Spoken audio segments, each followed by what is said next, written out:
Hey everybody, Mark Herman, aka LA Bengal fan on all the major platforms, and we are here to do our preview of the Week 4 game, again, home game against Jacksonville. And as usual, I'm joined by Sam Schneider of Primetime Sports Talk. Say hi, Sam. Hi, Sam. There you go. So we'll just jump right into it. As usual, we're going to do the not feeling so good about and the feeling good about. So I'm going to start with the not feeling so good about. And it seems like the timing the last few weeks hasn't been real good for us. I'm not feeling good about the extended rest that Jacksonville's coming in with. And I'm going to piggyback that with, I'm also not feeling very good about the fact that we've got the return of Gruden and the return of Tyler Eifert. So we tend to get, we talked about how Nick Vigil kind of screwed us in week 1. He never makes a big play for us, but he makes a big play against us. And here we have these two guys returning. So tell me what your thoughts are on those. Yeah, absolutely. I mean, as a Cincinnati fan, no matter what sport it is, you never like to face somebody that left. Because they always seem to come up big. And it's worth noting that the Jacksonville this year has kind of gone back to the tight end. It's not a ton, but their tight ends have gotten 19 targets through 3 games between Tyler Eifert and James O'Shaughnessy, or as my buddy Hep would say, O'Shag Hennessy. O'Shag Hennessy. For all you Key and Peele fans out there. So, that's 19 targets. On the flip side, Pro Football Focus rated Logan Wilson and Jermaine Pratt number 6 and number 7 respectively in coverage last week. So, I mean, when was the last time we said something good about a linebacker? Yeah. But yeah, I'm not looking forward to facing former Orange and Black members. Yeah, and we seem to be catching teams. Here we are catching Jacksonville off a loss. We caught the Browns. We're catching teams looking to bounce back. I mean, we're not catching anybody off a win, or maybe we can catch them sleeping. We're catching them hungry, angry, and pissed off. So here we have that again. And like I said, that we seem to be the bounce back team, but that's just the way it's playing out. We have to kind of stop the anything bad. It's our job to shut them down. And of course, Mark, they mentioned this week that they were they've only got 3. This was supposed to be a defensively built team. They've only got 3 sacks through 3 games, and they said we're going to start getting sacks right away. And as a team with a suspect, to put it lightly, offensive line, you're like, okay, great, they're coming off a loss and they want sacks. Yeah. And we have to face Miles Jack. We have to face Schobert. So there's another guy who's very familiar with us. Those are things I don't feel good about. I don't feel good about Minshew is going to be looking for his bounce back game. He's coming off a very poor game after, playing very well for the first couple weeks. So, definitely not concerned about that. And you were talking about the linebackers. That brings me to another concern of mine, and that's Logan Wilson's in concussion protocol. So we don't even know. I mean, he could have been rated. It doesn't matter what he was rated last week. If we don't have him this week, that could be moot. So, there's that troubles me. Yeah, me too. And I suspect that, I mean, if he didn't practice, in the NFL, it's one of those deals where if you don't practice Thursday, you're probably not playing on Sunday unless you are a seasoned veteran who's been around the block for numerous years. Logan's a rookie, and he had a great game last week. Like I said, he was great against the pass. He picked off that pass that DJ Reader tipped at the line of scrimmage. And it's not exactly encouraging that on Monday, when we tried out a couple of offensive linemen, we also brought in a linebacker too, which says to me that we're going to be looking for depth. Right. Yeah. And, with if it was any other injury, the team controls, it's their team doctor's decision in terms of whether or not they want to take the chance and put a person out. But on concussion protocol, there's a guideline you have to go by. And if he's not cleared in time, it doesn't matter what our coaches want to do or anybody, even the team doctor. It doesn't matter. I mean, there's a protocol that has to be followed. So concussion brings an extra set of elements in as to whether or not he'll be able to play. I agree with you on the veteran, whether they practice or not, because, we gave Mackenzie Alexander, Mike Daniels, Dunlap didn't practice Wednesday. They were all limited practice today. Carlos was full practice, but the day before, Daniels and Dunlap had the day off for rest. I mean, we're trying to rest those seasoned veterans. They can do limited practices and go in on game day. So, well, that's it's a little ironic that that we gave Gino a day of rest. Yeah, well, actually, Gino was limited practice. It was Mike Daniels. Gino had limited practice both days. I have that on my good list, so we're gonna get to that. The last thing I have on my list was two things actually. James Robinson, and that bothers me. I have him in fantasy. I picked him up late when he after they traded Fournette and he was announced. I grabbed him in our Dynasty Fantasy League, and I've been starting the guy. I mean, and this is a guy who runs hard. So I've been watching him because I've been rooting for my fantasy team, and this guy runs hard. He's got a lot of heart, a chip on his shoulder because he was an undrafted player. So he concerns me. I mean, he's a scrappy, good. He's not a novelty act. After 3 games, we've seen he's the real deal. I mean, he's a good back. Absolutely back for them. Absolutely, and he's got 210 yards rushing through 3 games, which is not too shabby when you're in games where you end up in shootouts, which Jacksonville has been pretty much all season. And on top of that, he's got, I think, 129 yards receiving out of the backfield. So he's a dual threat also. He's the main guy back there, and we have to make sure that we bottle him up. And our defensive line did a much better job last week of getting out on the perimeter and trying to stop people on the perimeter, if not overrunning sacks. But they did a better job against Miles Sanders. And but make no mistake about it, they're going to be handing the ball off to James Robinson a lot. And Minshew, who, for what it's worth, still has a rating over 100 so far this season. That's not too shabby. And he's only got 60 yards rushing. But Carson Wentz is not Gardner Minshew, and we had a really tough time bringing down Carson Wentz. So if, the mustachioed Jaguar gets on the run, we might have some issues on the perimeter. Yeah, well, we've got to maintain. I said from the beginning, we've Lawson and Dunlap and Hubbard. They've got to keep that containment. We didn't do it against Baker.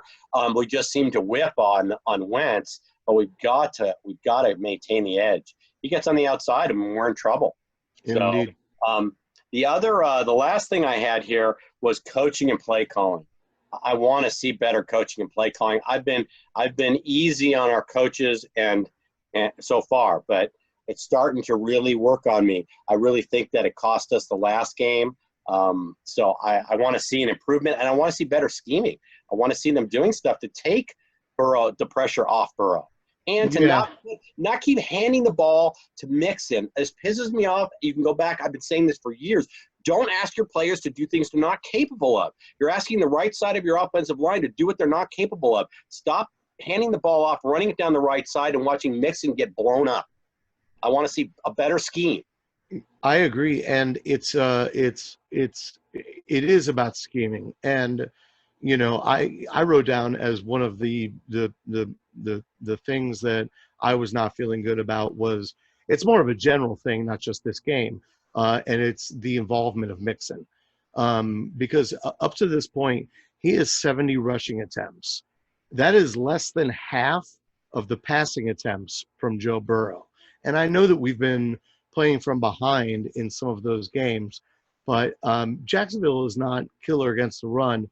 So this is really an opportunity to try to get Mixon going. But I agree with you. We need to try to just either run it up the gut or try the left-hand side. We've got major issues at right guard because I sat here last week and talked about the fact that I thought Billy Price should be playing more than Fred Johnson at right guard. And he was awful. He was awful on Sunday.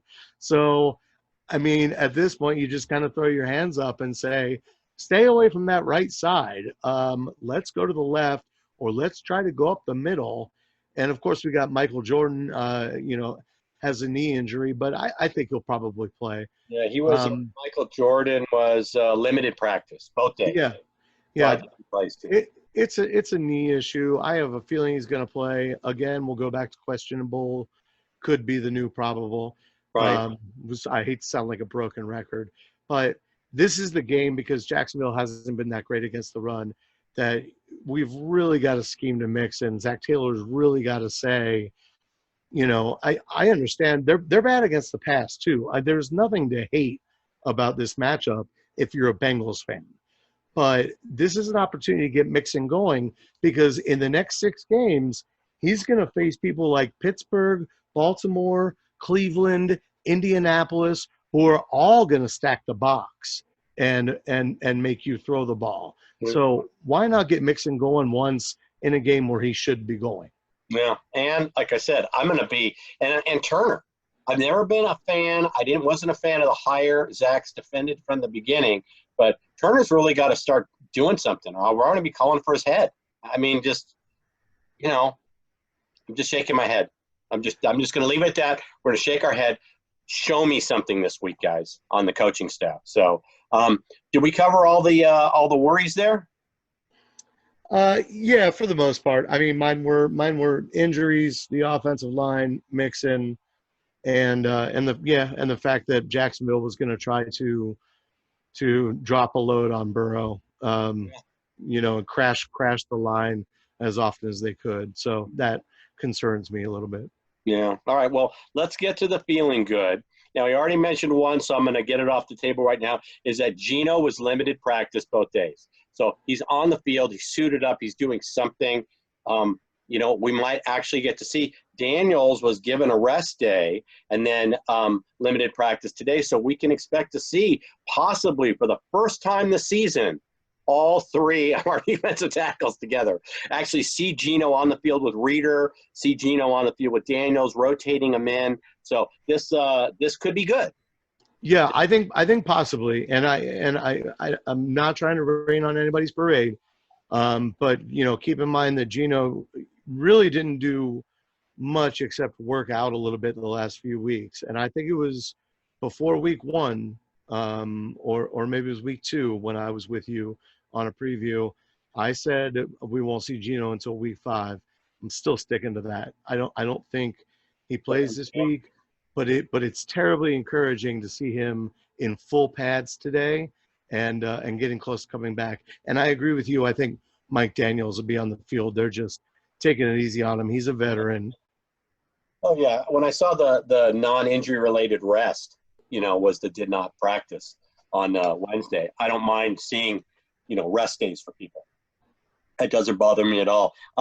The next thing I have on my feeling good about is this is a winnable game. We talked about this throughout this video. This is a game. You look on the schedule, the Jets are playing a game. The Jets and Denver are playing a game tonight right now. They're playing as we're recording. And this is a winnable game for each one of those teams. The team that doesn't win the game might not win a game this year. I mean, you look at those 2 teams being probably 2 of the worst teams in the league. But this is a winnable game for us. We need to take this. This team could easily be 2-1 right now. I know we're 0-2-1. We have to move on and not look in the rearview mirror, but this is a game you've got to get the win. We play Baltimore, I think, the week after this. So this is a game we absolutely, absolutely need to win. Yeah, I'm feeling that. And they're, I told you before we started recording, I started jotting down some stats and whatnot, and it was mostly Jacksonville. I kind of went down the wormhole because I hadn't really been following them terribly much. But this is a team who somehow beat the Colts, a very good team, in week 1. But we know that week 1 is always weird. And then they turned around and gave up 64 points in the last 2 weeks, right? Including 4 touchdowns to Ryan Tannehill on 18 attempts.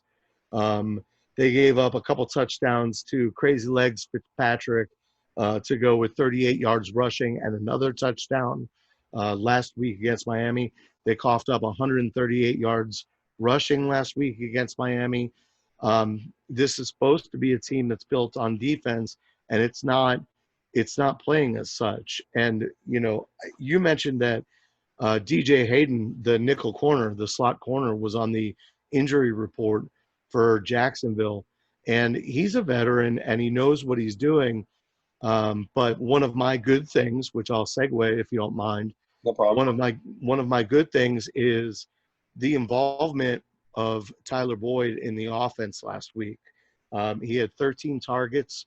He caught 10 of them for 125 yards. I don't think a lot of people realize that because he didn't find the end zone. But T. Higgins got Oh, 9 touches, made it into the end zone. Tyler Boyd and A.J. Green combined for over 75% of the catches thrown their way, which speaks to Joe Burrow's accuracy, but it also speaks to them pulling it in. So you're going to see Boyd lined up against DJ Hayden because he's probably going to play. And I think that's a matchup the Bengals can take advantage of. and Auden Tate. I mean, you throw up a contested ball, I think Auden Tate can come down against these corners with the ball. I Agree. think it's 50-50 when it goes up there, and against some of these corners, it's going to be 70-30. So you've got a guy like an Auden Tate. So I'm just glad that he's in the game and not Ross. But we won't even go down that. And I had the same thing. I had Joe Burrow and his chemistry. We started to see all of that with Higgins, and Michael Thomas. He's got some chemistry with. We've just started to see that really coming to fruition. So, well, what do you think? What's your score prediction? I'm going to say that the Bengals finally get Joe Mixon going. I think he's going over 120 yards. I think he might find the end zone a couple times. I think Burrow won't have too much trouble getting the ball down the field. Tyler Boyd will probably still lead the team in receiving, but A.J. Green will have way more than 36 yards that he had last week. He's still kind of coming back. You know what I mean? Right. Uh, And high, he has a least amount of chemistry with Burrow. So agree. the receiver. So High scoring game. I think the Bengals defense plays bend but don't break.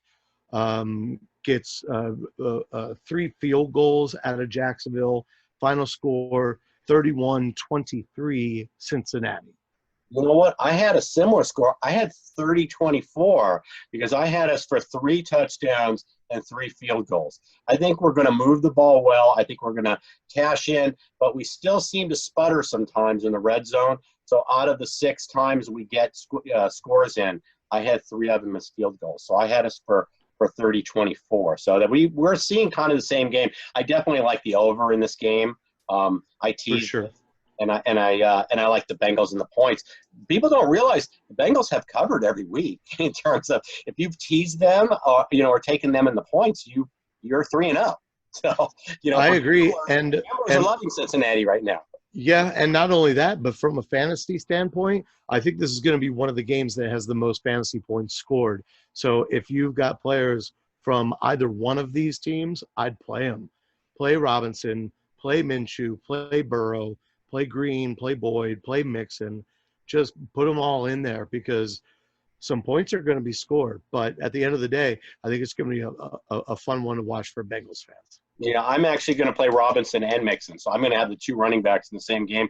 It's hard when that happens because I want the points, but then, I also don't want Robinson to score. But if we're going to give up a touchdown, it might as well be, I just, as a fantasy owner, I can't not play Robinson, especially of course. They only had 2 touchdowns against Miami and Robinson had both of them.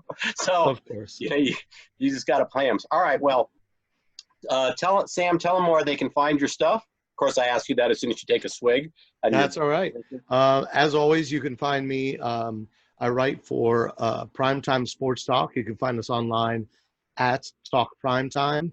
My own Twitter is at Buy and Sell You. And if I could, real quick, I wanted to mention for my Cincinnati fans, I'm wearing a Northside boxing shirt. Yeah, I've got a buddy who made a documentary about the boxing scene in Cincinnati, which is highly underrated. And it was really nice of Mark Hood Films to send me this shirt, and the documentary is outstanding. So look it up. It's called Hard Face, and you can find it on multiple platforms. Oh, excellent. All right, definitely. And way to pull in a Cincinnati reference there. That was perfect. So I've got a bunch of different shirts. I didn't wear anything special today. Last week I wore one and then didn't show it. So I'm going to save it so I can show it again. But, or not show it again, wear it. But right. we'll be back. If I watch the games with some friends on Sunday, and there's a possibility I'm going to do that, we'll record our show around 3 o'clock. So it'll be up late in their day. But we'll definitely get a recap up on Sunday, not to worry. And but if I watch the game here, we'll record, right after the game. So with that, I want to wish everybody a good week. Let's hope for a positive injury report. Let's all keep our fingers crossed that maybe Logan Wilson gets out of concussion protocol tomorrow. We have him for Sunday. And hopefully we are doing a recap video with our first one of the year. So I'll say hoo-day, everybody. Hoo-day. Take care.